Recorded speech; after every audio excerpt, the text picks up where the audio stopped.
Good afternoon to you has been on Marcel Steyn. You'll tell us that he is the youngest of the so-called Krugersdorp killers. What's emerged? That's correct, Jeremy. So far we've heard today from a psychologist testifying on her report after her evaluation of Marcel Steyn. This is, as you've mentioned, the youngest member of the group and also the daughter of Marinda Steyn, who's already serving at least 11 life sentences for her involvement in these crimes.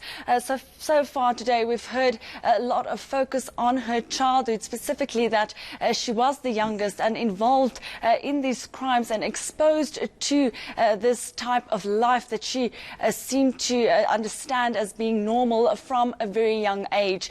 Even from just in her early teens, she was already told to live with Cecilia Steyn, who was basically named as the mastermind behind all of these crimes. Now, you might remember that she was found guilty on 8 counts of murder, but wasn't necessarily involved in all of them, only one where she was involved in stabbing one of the victims. But furthermore, she was more involved in keeping a lookout or moving some of the bodies around. And mostly she said that she didn't want to be involved in these crimes, but that she was scared for her life if she did not do what she was asked of. And especially from the psychologist's side today, we did hear that she was manipulated and basically brainwashed to be part of this, but that she later basically through these lies from Cecilia Steyn and the rest of this group, and then decided to come clean and then showed a remorse for what she did and for the victims of the family. It is the most gruesome case, isn't it? The judge also, Janka,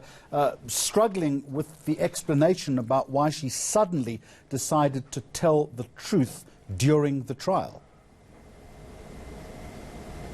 Yes, from the judge's side, we did hear him basically questioning whether she was playing the field, basically, seeing that at some stage that their plan for Marinda Steyn to take the fall might not be working out.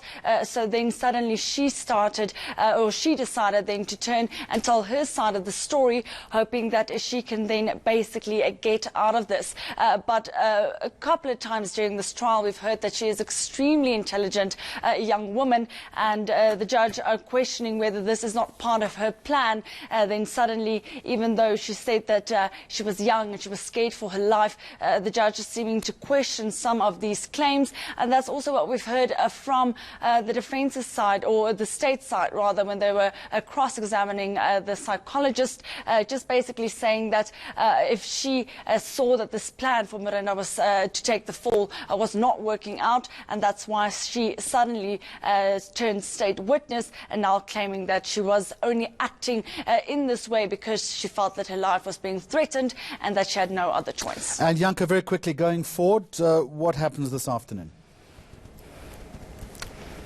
Well, this is the only witness we are expected to hear from today. After this wraps up, we might even see the sentence actually being delivered by the end of this week.